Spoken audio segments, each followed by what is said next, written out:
السلام علیکم دوستوں، میں ہوں علی جاوید نقوی۔ امریکہ اور ایران کے درمیان مفاہمت کی یادداشت پر دستخط اور سوئٹزرلینڈ میں ہونے والے مذاکرات ایک آگ اور خون کا دریا تھے۔ ایٹمی جنگ کا خطرہ بھی موجود تھا۔ مذاکرات میں شریک اہم شخصیات کو براہ راست قتل کرنے کی سازش کی گئی، جسے ناکام بنایا گیا۔ ایک رپورٹ کے مطابق ایسی اطلاعات تھیں کہ اسرائیل سوئٹزرلینڈ میں جاری مذاکرات میں فیلڈ مارشل سید عاصم منیر کو نشانہ بنا سکتا ہے۔ اسرائیل سمجھتا ہے کہ فیلڈ مارشل کی کوششوں کی وجہ سے ہی ایران اور امریکہ کے درمیان معاہدہ ہوا۔ پاکستانی اور ایرانی وفد کو نشانہ بنانے کا حکم اسرائیلی وزیر اعظم نیتن یاہو نے براہ راست دیا، جس کے بعد بغیر وقت ضائع کیے اسرائیل کو ایک سخت پیغام بھیجا گیا۔ مشرق وسطیٰ میں انٹیلیجنس معلومات اکثر سیاسی ہتھیار کے طور پر استعمال ہوتی ہیں، اس لیے ہر دعوے کو مکمل حقیقت قرار نہیں دیا جا سکتا۔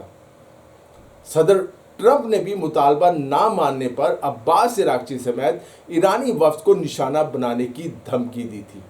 پاکستان کی کوششوں سے اجلاس جاری رہا اور مشترکہ اعلامیہ بھی جاری کیا گیا، جو ظاہر ایک بہت بڑی کامیابی ہے۔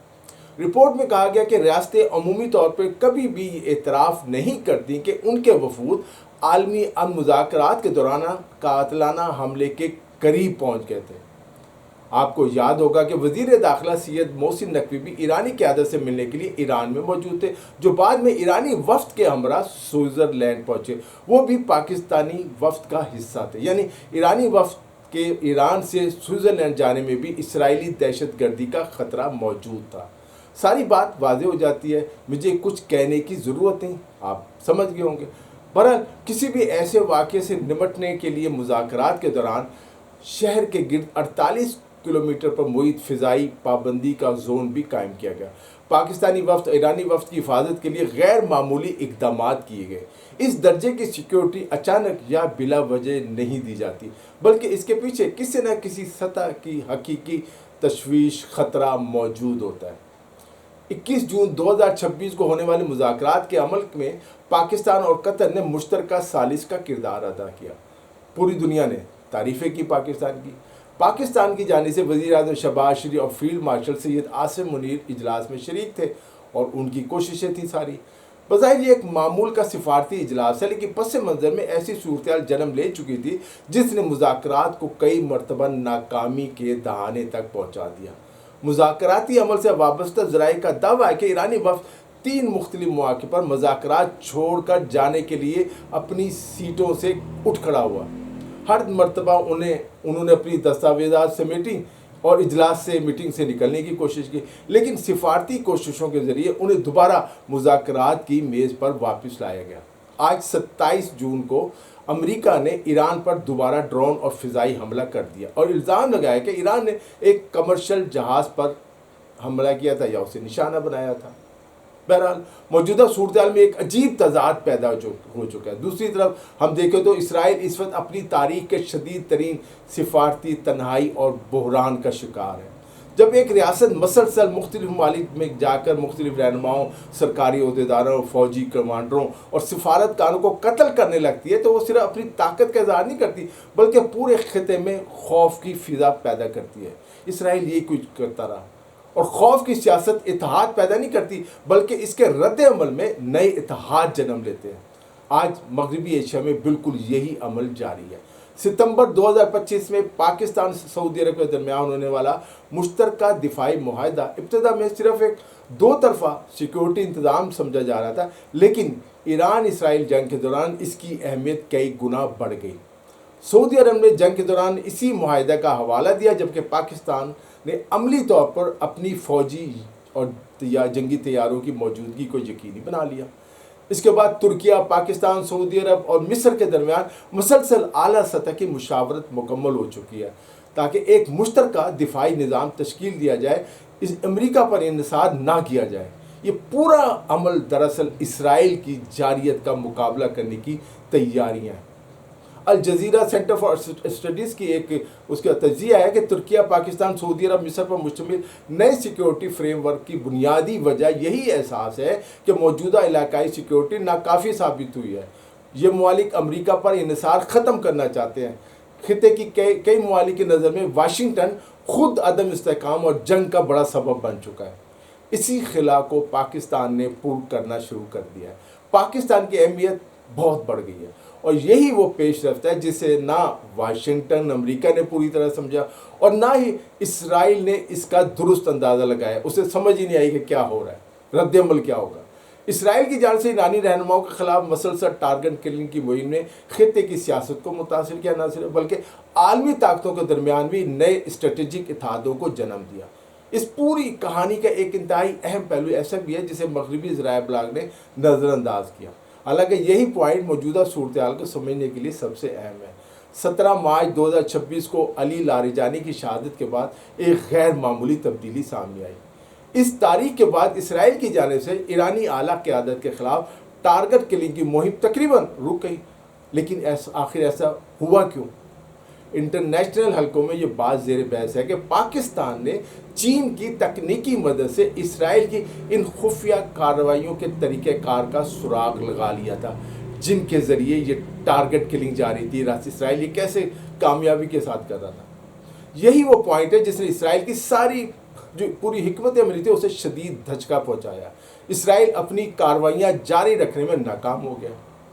ایرانی رہنما علی لاریجانی کی شہادت کے فوراً بعد اسرائیل کے وزیر دفاع اسرائیل کاٹس نے اعلان کیا کہ اسرائیل ایرانی قیادت کو نشانہ بنانے کا سلسلہ جاری رکھے گا۔ اسی دوران نیتن یاہو نے اس کارروائی کو آکٹوپس کا سر کاٹنے سے تشبیہ دیتے ہوئے کہا کہ ابھی دنیا نے بہت سے مزید حیران کن واقعات دیکھے ہیں، لیکن اس کے بعد ہم نے دیکھا اسرائیل کو مسلسل پسپائی کا سامنا کرنا پڑا۔ ایران کے تابڑتوڑ میزائل حملوں نے اسرائیل کو ہلا کر رکھ دیا۔ چینی فوجی سوچ میں ایک بنیادی فرق بیان کیا جاتا ہے، ایک تو جنگی مہارت، ٹیکٹیکل بریلینس اور اسٹریٹجک دانش، اسٹریٹجک یعنی وزڈم۔ ایک جنرل ہر جنگ جیت سکتا ہے، لیکن اگر وہ یہ نہ سمجھے کہ اصل جنگ کس مقصد کے لیے لڑی جا رہی ہے تو آخر کار پوری جنگ ہار سکتا ہے۔ یہی فرق اسرائیل کی موجودہ حکمت عملی کو سمجھنے کی کنجی ہے۔ فوجی نقطہ نظر سے دیکھا جائے تو اسرائیل کی کارروائیاں انتہائی کامیاب رہیں۔ علی لاریجانی سے پہلے موساد نے ایران کے سپریم لیڈر کو شہید کیا، جو ظاہر ایران کی سب سے اہم ترین شخصیت ہے۔ اس نے 9 کروڑ سے زائد آبادی والے ملک ایران کی پوری لیڈرشپ کو ختم کر دیا مرکزی۔ یہ معمولی کامیابیاں نہیں تھی اسرائیل کی، بلکہ ایسی کارروائیاں جس کی مثال جدید انٹیلیجنس کی دنیا میں اس کی تاریخ میں کم ہی ملتی ہے۔ لیکن دوسری طرف متعدد مغربی تجزیہ نگار اب خبردار کر رہے ہیں کہ ہر نئی ٹارگٹ کلنگ نے ایران کو مضبوط ہی کیا ہے، اور ایران کے اندر سخت گیر عناصر جو ہے وہ مزید طاقتور بن گئے ہیں۔ یورپی کونسل آن فارن ریلیشنز کے ماہرین کے مطابق جب نسبتاً معتدل سیاستدان اور سفارتکار راستے سے ہٹائے جاتے ہیں تو اس کے نتیجے میں پاسداران انقلاب کے زیادہ سخت موقف رکھنے والے دھڑے مزید مضبوط ہو جاتے ہیں۔ اسی موقف کی تائید جارج واشنگٹن یونیورسٹی کے ایرانی امور کے ماہر سینا آزمودی نے بھی کی۔ ان کے مطابق علی لاریجانی کو شہید کرنا وقتی طور پر اسرائیل کی ایک بڑی کامیابی تھی، لیکن اس سے ایرانی دفاعی نظام جو کمزور ہونے کے بجائے مزید سخت اور طاقتور بن گیا۔ دلچسپ بات یہ ہے کہ امریکی صدر ڈونلڈ ٹرمپ نے بھی ایک انٹرویو میں غیر ارادی طور پر اسی تضاد کی نشاندہی کر دی۔ جب ان سے پوچھا گیا کہ اس ایران میں سیاسی تبدیلی کے امکانات کیا ہیں تو ان کا جواب تھا کہ حملہ اتنا کامیاب تھا کہ قیادت تقریباً تمام جو اس کے امیدوار تھے وہ تو ختم ہو گئے۔ اگر ایک حکومت کی پوری قیادت کو ختم کر دیا جائے تو پھر اسی حکومت سے یہ توقع رکھنا کہ وہ امن مذاکرات کے لیے ایک نئی معتدل قیادت پیدا کرے گی منطقی طور پر ممکن نہیں۔ یہ دو ایسے مقاصد ہیں جو ایک دوسرے کی مکمل نفی کرتے ہیں۔ یہ بات نہ امریکہ کو سمجھ آئی اور نہ اسرائیل کو۔ اسی تضاد کو نظر انداز کرتے ہوئے نیتن یاہو کئی دہائیوں سے ایران میں حکومت کی تبدیلی کی کوششیں کر رہے ہیں۔ اگر وہ واقعی اس تضاد کو نہیں سمجھتے تو یہ ان کی بے وقوفی ہے اور کیا، اور اگر سمجھتے ہوئے بھی نظر انداز کر رہے ہیں تو صورتحال اس سے بھی زیادہ خطرناک ہے۔ یہ اسرائیل کی تباہی ہے۔ اگر گزشتہ 2 برس اسرائیل کی عسکری کارروائیوں کا جائزہ لیا جائے تو یہ واضح ہوتا ہے کہ اس نے ٹارگٹ کلنگ کو اپنی قومی سلامتی یا کہہ لیں حکمت عملی کا بنیادی ستون بنا لیا تھا۔ تاہم اصل سوال یہ کہ کیا مخالف قیادت کو ختم کر دینے سے کسی ریاست یا خطے کی سیاسی سمت میں تبدیلی کی جا سکتی ہے؟ نہیں۔ اب یہ معاملہ صرف ایران کی داخلی سیاست میں محدود نہیں رہا بلکہ اس سے کہیں بڑھ چکا ہے۔ اب اصل کشمکش اس بات پر کہ ایران اسرائیل جنگ کے بعد مشرق وسطیٰ کا نیا سیاسی اور سیکیورٹی نظام کون تشکیل دے گا، اور اسی مقام پر حالات تل ابیب اور واشنگٹن کی توقعات کے برعکس رخ اختیار کرتے دکھائی دیتے ہیں۔ گزشتہ 18 ماہ کے دوران چین نے براہ راست جنگ میں حصہ لیے بغیر ایسے اقدامات کیے جس نے خطے میں امریکی اثر و رسوخ کو محدود کرنے میں اہم کردار ادا کیا۔ ان اقدامات میں شامل تھا کہہ لیں کہ الیکٹرانک وارفیئر کی جدید صلاحیتیں، سگنلز انٹیلیجنس میں تکنیکی معاونت، عالمی سفارتی فورم پر ایران کی حمایت، پاکستان کو جدید تکنیکی معاونت فراہم کرنا۔ چین نے شاید امریکہ کی گزشتہ کئی دہائیوں کی پالیسی سے یہ سبق سیکھ لیا کہ ہر جنگ براہ راست خود لڑنے کی ضرورت ہی نہیں۔ اگر آپ درست وقت پر درست جگہ پر مناسب تکنیکی صلاحیت اور سفارتی صبر کے ساتھ موجود ہے تو آپ میدان جنگ میں حصہ لیے بغیر، اپنے فوجی مروائے بغیر نتائج اپنے حق میں کر سکتے ہیں جنگ کے۔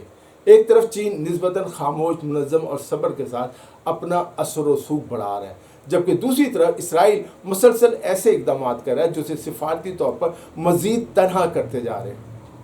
اسرائیلی وزیر اعظم نیتن یاہو کی پہلی ترجیح ان کی سیاسی بقا ہے، دوسری ترجیح ایران کو اسرائیل کے لیے ایک مستقل خطرہ سمجھتے ہوئے اس کی طاقت کو ایران کی کمزور کرنا ہے، اور تیسری ترجیح یہ ہے کہ خطے میں ایسا کوئی نیا سیاسی یا سیکیورٹی نظام قائم نہ ہونے دی جائے جس میں ایران ایک جائز اور بااثر طاقت کے طور پر ابھرے۔ لیکن اگر آپ دیکھیں تو صورتحال بدل چکی ہے۔ نیتن یاہو سمجھ گئے کہ انہیں امریکہ کی مکمل فوجی مدد ہمیشہ حاصل نہیں رہے گی، اور وہ اپنے بیانات میں بھی کہہ رہے ہیں کہ امریکہ پر انحصار کم کریں گے، لیکن ان کی وزارت عظمیٰ بھی خطرے میں پڑ گئی ہے اور ان کے لیے آئندہ الیکشن جیتنا بھی مشکل نظر آ رہا ہے۔ ایران کے علاوہ سعودی عرب، ترکیہ، مصر، پاکستان اور قطر بھی یہ دیکھ رہے ہیں کہ اسرائیل ایک ایسے امن عمل کو بھی نقصان پہنچانے کی کوشش کر رہا ہے جس کی ثالثی خود امریکہ نے کی تھی، جو اسرائیل کا سب سے بڑا سپورٹر ہے۔ اس سے ان ممالک کے ذہنوں میں ایک بنیادی سوال پیدا ہو رہا ہے ان کی لیڈرشپ میں، اگر اسرائیل اپنے اتحادی امریکہ کے سفارتی معاہدوں کا بھی احترام نہیں کرتا تو پھر مستقبل کی علاقائی نظام میں اس پر کس حد تک اعتماد کیا جا سکتا ہے؟ اسرائیل ناقابل اعتماد ہے۔ دنیا اس حقیقت کو سمجھتی ہے کہ امریکہ ایران سے آبنائے ہرمز کھلوانے میں ناکام رہا ہے، اس لیے اس نے مذاکرات کے عمل کو تیز کیا، معاہدہ کیا ہے۔ اس کے اپنے پٹرول کے ذخائر خطرناک حد تک کم ہو گئے تھے۔ یہی ایک اہم وجہ تھی کہ واشنگٹن نے جنگ بندی کے مذاکرات کو تیز کرنے کا فیصلہ کیا تھا۔ اسرائیل کی تجارت کا بھی بڑا حصہ بحیرہ احمر اور خلیج فارس سے گزرنے والے بحری راستوں پر منحصر ہے۔ اگر خطے میں ایک نیا ایسا کوئی سیکورٹی ڈھانچہ تشکیل پا جاتا ہے جس پر پاکستان، سعودی عرب، ترکیہ، مصر اور بالواسطہ طور پر چین کا اثر ہو تو اسرائیل اور امریکہ اس نظام سے باہر ہو جائیں گے۔ نیا نظام اسرائیل کو شامل کرنے کے لیے نہیں بنایا جا رہا امریکہ کو، بلکہ اس کی بنیادی سوچ ہی ہے کہ خطے کی سلامتی کے معاملات امریکہ اور اسرائیل سے الگ ہو کر انہیں نکال کر طے کیے جائیں، اسرائیل کو الگ تھلگ کر دیا جائے۔ اب مجھے یقین ہے کہ یہ نیا فوجی اتحاد بن جائے گا اور یہ گزشتہ کئی دہائیوں میں مشرق وسطیٰ کی سب سے بڑی اسٹریٹجک تبدیلی ہوگی۔ سچ تو یہی ہے کہ امریکہ اور اسرائیل تمام تر حربے اور طاقت استعمال کرنے کے باوجود یہ جنگ ہار چکے ہیں۔ اب ٹرمپ جتنے مرضی دعوے کرتے رہے، ٹویٹ کرتے رہے سوشل میڈیا پر۔ دوستوں، اس ویڈیو میں اتنا ہی۔ علی جاوید نقوی کو اجازت دیجیے، اپنا خیال رکھیے گا۔ خدا حافظ۔